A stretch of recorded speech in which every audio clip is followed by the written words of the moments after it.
Tara na, tara na. Asa si Kim? Tawagin mo si Kuya Kim mo, tara na ka mo. Kuya Kim! Mag-drive, diba? Yung ano na, mas mabilis ka.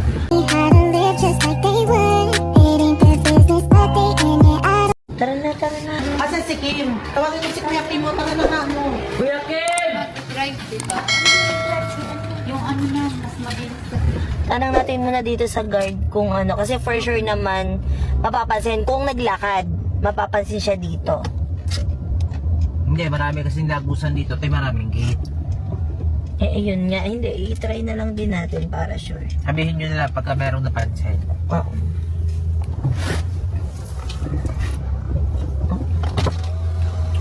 Sir, excuse me lang din. Ay, sir, nakita niyo po bang lumabas tong batang ko dito? Ano? Ngayon lang din po eh. Wala po bang dumaan dito, naglalakad or gano'n? Dati may duman dito kanina, di ba? Yung bata. Ito. Meron daw, meron daw. Isa. Di ba duman ka? Yung bata lang. Ang iba. Pero para daw may dumaan eh. Oo, parang may dumaan.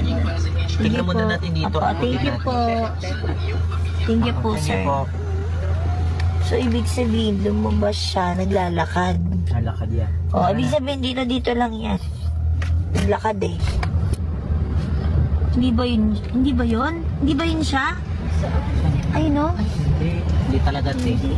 Baka nag-Starbucks. Ito po, may Starbucks dito oh. Starbucks? Hindi pang Starbucks. May Starbucks pa siya? Ganitong oras? May 3-in-1 naman doon? Hindi ba yun?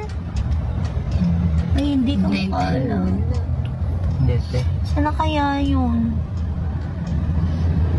Saan pa tong lugar? Baka naman pinaprank lang tayo nun. Hindi, te, tumakbo. Tumakbo siya.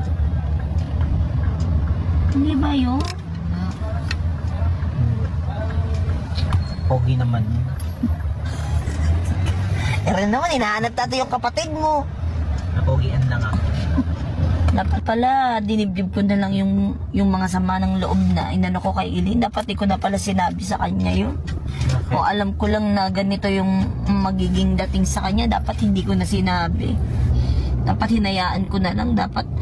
Hindi, tama, may point naman, te. Kung hahayaan mo din siya, alam mo, choice naman ni Elaine yun. Ano man yung desisyon niya sa buhay niya.